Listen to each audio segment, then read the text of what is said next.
lembaga keuangan berbasis digital sudah semakin banyak nih. Kira-kira kenapa ya? Kita bahas di Financial Update.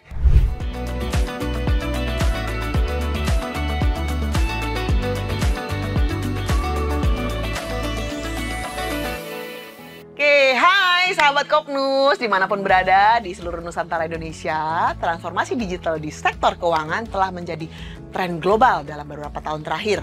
Tren ini juga terjadi nih di Indonesia, di mana layanan keuangan Indonesia juga semakin banyak ya berinvestasi dalam teknologi digital untuk meningkatkan layanan mereka. Transformasi digital di sektor keuangan ditandai juga dengan penggunaan teknologi digital dalam berbagai aspek layanan keuangan. Ya, yang pertama tentu saja proses bisnis, di mana teknologi digital digunakan untuk otomatisasi proses bisnis seperti pembukaan rekening, transaksi, lalu tentu saja ada layanan pelanggan. Teknologi digital digunakan juga untuk mengembangkan produk dan layanan keuangan baru seperti layanan keuangan digital, mobile banking, dan internet banking. Tentu saja digunakan juga untuk pemasaran dan penjualan. Nah, dampak transformasi digital terhadap layanan keuangan dapat dilihat dari beberapa aspek nih, teman-teman. Pertama, ada keterjangkauan, ya nggak sih? Nah, ada layanan keuangan supaya lebih terjangkau ya, lebih mudah diakses oleh masyarakat, terutama di daerah-daerah terpencil. Lalu berikutnya, ada efisiensi, yaitu layanan keuangan menjadi lebih efisien dan efektif tentu saja ya, jadi lebih cepat, sehingga dapat menurunkan biaya operasional. Nah, ini yang paling penting nih. Berikutnya adalah kita bahas mengenai kualitas, tentu saja di layanan keuangan menjadi lebih berkualitas dan relevan dengan kebutuhan nasabah. Jadi kebutuhan nasabah ini karena semakin banyak ya, jadi otomatis setiap aplikasi atau setiap digital keuangan ini akan semakin melengkapi dirinya untuk menaikkan kualitas layanan. Nah, ada transformasi digital di sektor keuangan memiliki sejumlah manfaat nih teman-teman.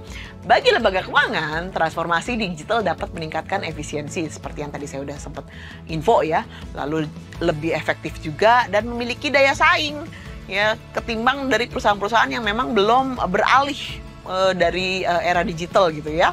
Nah, hal ini dapat membantu lembaga keuangan tentu saja yang kalau memang bisnisnya di lembaga keuangan untuk meningkatkan pendapatan dan keuntungan. Nah, untuk nasabah sendiri, transformasi digital ini tentu saja dapat meningkatkan atau menguntungkan ya dalam sisi aksesibilitas.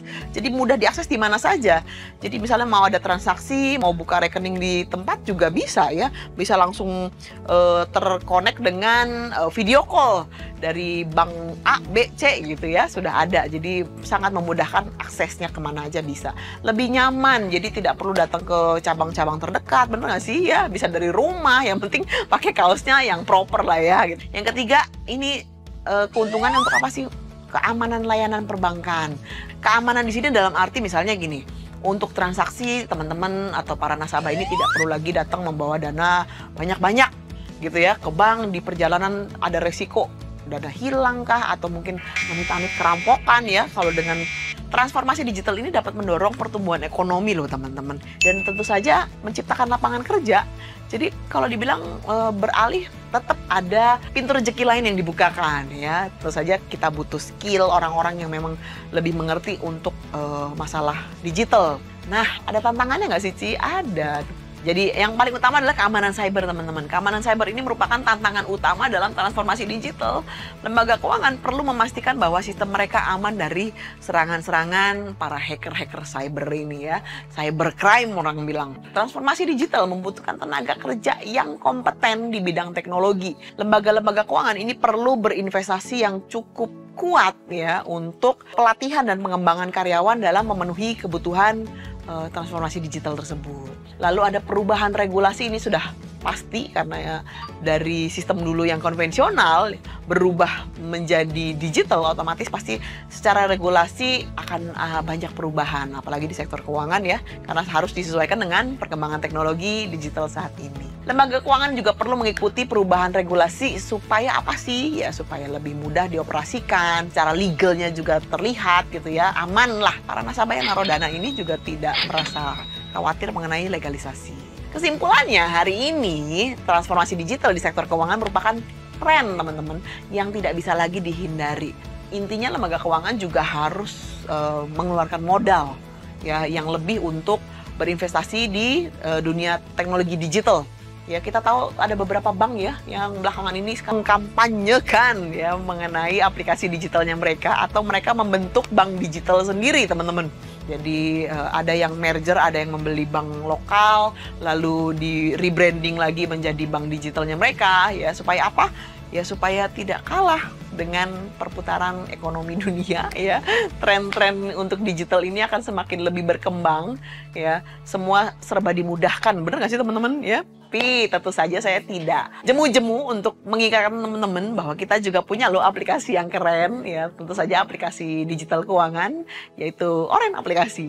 Oren by Kopnus Pos. Nah, di situ bisa teman-teman bisa lihat dengan aplikasi Oren ini kita bisa transaksi transfer, penempatan simpanan atau deposito, bahkan bisa untuk layanan PPOB loh teman-teman, payment online banking.